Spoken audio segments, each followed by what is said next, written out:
भगवान का जो संकीर्तन है, भगवान का जो संकीर्तन है, कहते हैं कि यदि कोई मनुष्य, कोई भी मनुष्य भगवान के नाम का संकीर्तन करता है तो उसके जितने भी संपूर्ण दुख हैं, कष्ट हैं, वो सब समाप्त हो जाते हैं। इसीलिए देखिए हर कथा में जब हम प्रवेश करते हैं तो सबसे पहले संकीर्तन क्यों कराया जाता है? क्योंकि इससे हमारे संपूर्ण कष्ट नष्ट हो जाते हैं। और भागवत में तो अंतिम श्लोक भी कहा गया है कि नाम संकीर्तनम यस्य सर्व पाप प्रणाशनम। भागवत का अंतिम श्लोक महाराज यही कहता है कि नाम संकीर्तनम यस्य सर्व पाप प्रणाशनम। जब हम भगवान के नाम को, उनके संकीर्तन को बार बार कहते हैं, बार बार एक ही नाम को महाराज दोहराते हैं, तो कहते हैं आपके समस्त जितने भी पाप हैं, क्लेश हैं, कष्ट हैं, दुख हैं, दारिद्र्य है, सब कुछ भगवान के ही नाम से नष्ट हो जाते हैं। अरे भगवान का नाम तो ऐसा है कि साक्षात किशोरी जी मिल जाती हैं भगवान का नाम लेने से। चलिए आपको एक कथा सुनाते हैं। वृंदावन के पास ही जैसे श्री ठाकुर जी का निज स्थान है वृंदावन धाम, वैसे ही हमारी किशोरी जी का जो निज स्थान है वो है बरसाना धाम। बरसाना धाम गए हैं आप सब? कौन कौन गए? हाथ उठाएं। कोई नहीं गया? हाँ, आप बच्चे जरूर हाथ उठा देंगे हर चीज़ में। तो महाराज देखो, बरसाना धाम किसका है? हमारी श्री किशोरी जी का। जैसे अयोध्या धाम राम जी का है और मिथिला धाम सिया रानी का है, सिया महारानी जी का है। तो वैसे ही हमारी किशोरी जी श्री राधा रानी का जो निज महल है वो बरसाना धाम है। कहते हैं कि हमारी जो राधा रानी है वही ऊंची एक महल में निवास करती हैं, और आज भी वो महल है, उसमें नित्य जो भक्त हैं, भक्तगण उस निज अटारी में जाते हैं राधा रानी के और वहाँ दर्शन करते हैं। कहते हैं कि एक बार एक व्यक्ति, उसका विवाह हुआ और उसकी पत्नी का नाम था किशोरी। क्या नाम था उसका? किशोरी नाम था। तो वो अपनी पत्नी से इतना प्रेम करता था कि दिन रात बस किशोरी किशोरी रटता रहता। एक दिन ऐसा कुछ हुआ, उसके जीवन में घटना घटी कि जो उसकी पत्नी थी उसका देहांत हो जाता है, उसका निधन हो गया। तो अब दिन भर महाराज अपनी पत्नी के लिए रोए, किशोरी किशोरी चिल्लाता रहे, बस किशोरी ही किशोरी नाम गाता रहे कि किशोरी तुम हमको छोड़कर चली गई, अब मैं क्या करूँगा। तो महाराज इतना रो रही थी, इतना रो रहा था। तो एक दिन संतों की टोली आई। कौन आई? संतों की टोली। तो संतों की टोली ने कहा कि देखो ये बावरा अपनी पत्नी के पीछे इतना बावरा हो रहा है, रो रहा है, इसलिए संतों ने सोचा कि इसको हम अपने साथ कहाँ ले जाते हैं? बरसाना धाम ले जाते हैं। बरसाना धाम ले गए। संतों ने सोचा कि हमारे साथ कुछ दिन रहेगा तो इसकी भी जो मति है वो अच्छी हो जाएगी, अपनी पत्नी को भूलकर भगवान का भजन करेगा। तो महाराज अब संत जो है उस व्यक्ति को ले गए बरसाना धाम पर। कहते हैं यहाँ पर संत जो हैं वो बरसाना धाम में हमारी श्री जी महारानी की उस ऊंची अटारी में उनके दर्शन कर रहे थे, राधा रानी के दर्शन कर रहे थे। और यहाँ पर जो व्यक्ति था वो महाराज चला गया मंदिर से दूर और बस चिल्ला रहा है, किशोरी तुम मुझे कब मिलोगी, किशोरी तुम मुझे कब मिलोगी। अरे जोर जोर से रो रहा है। तो जब ये जोर जोर से व्यक्ति रो रहा था, अपनी पत्नी का नाम ले रहा था, तो उसी समय हमारी जो राधा रानी है वो वहाँ पर अपनी सखियों के साथ बैठी थी। राधा रानी ने सुना कि कोई मेरा नाम ले रहा है, तो उनकी एक सखी कहती है, राधा रानी आपका नाम नहीं ले रहा है, ये तो अपनी पत्नी का नाम ले रहा है। ये पत्नी के प्रेम में इतना पागल है कि इसकी पत्नी मर गई है और बस पत्नी का नाम ही चिल्लाया जा रहा है। राधा रानी कहती है, देखो ये कितनी जोर जोर से रो रहा है, इसलिए मुझे तो इसको दर्शन देना ही पड़ेगा।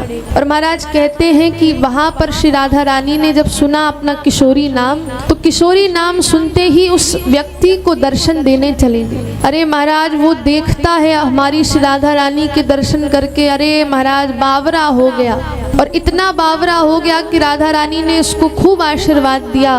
और आज भी महाराज किशोरी अली के नाम से पूरे विश्व में वो आज भी प्रसिद्ध है। जो रसिक जन हैं, जो राधा रानी के उपासक हैं, वो जानते हैं कि किशोरी अली जी जो महान रसिक हुए हैं, जिन्होंने बड़े सुंदर सुंदर पद हमारी राधा रानी ठाकुर जी के लिए गाए हैं। तो इस कहानी को देखिए, आपको सुनाने का मेरा तात्पर्य क्या था कि एक व्यक्ति ने अपनी पत्नी का नाम लिया, पर नाम उसका क्या था? किशोरी था। और किशोरी किशोरी दिन रात जपता रहता, रटता रहता। रानी ने उसको दर्शन दिए, राधा रानी ने उसके कष्टों को दूर किया, और आज वो जो व्यक्ति है आज विश्व में प्रसिद्ध हो गए। तो वैसे ही यदि हम भगवान का नाम कैसे भी लें, किसी भी भावना से भगवान का नाम लेते हैं महाराज, तो ये जो भगवान का नाम है हमारे समस्त क्लेशों को हर लेता है। इसलिए यही हमें जीवन भर प्रयास करना चाहिए कि हम भगवान की भक्ति करें चाहे ना करें, पूजा पाठ करें चाहे ना करें, इस जिह्वा से प्रभु का नाम नित्य निरंतर निकलना ही चाहिए। और इस नाम से देखिए बंधु क्या क्या नहीं हो सकता है। आप जो चाहोगे, जैसी सिद्धियां चाहोगे, आपको वो सिद्धियां ये भगवान का नाम प्रदान करेंगे। इसलिए आप सभी से मेरा तो यही निवेदन है कि आप कुछ करिए चाहे ना करिए, घंटों भर पूजा में बैठो चाहे ना बैठो, बस आप अपनी इस जिह्वा से भगवान का जो नाम है वो नित्य निरंतर लेते रहिए। और यही 18 पुराणों का सार है, यही 4 वेदों का सार है, यही भागवत जी का सार है, और यही श्री रामचरितमानस का सार है। अब देखो इतने सारी चौपाई लिखी है, परंतु रामचरितमानस का भी यही सार निकल के आता है।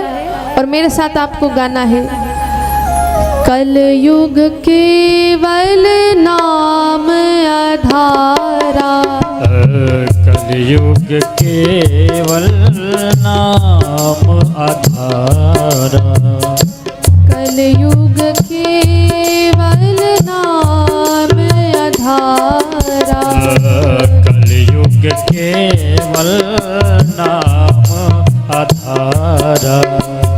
सुमिर सुमिर नर उतरहि पारा, सुमिर सुमिर नर उतरहि पारा, कलयुग केवल नाम आधारा। गाओ सभी, कलयुग केवल नाम आधारा।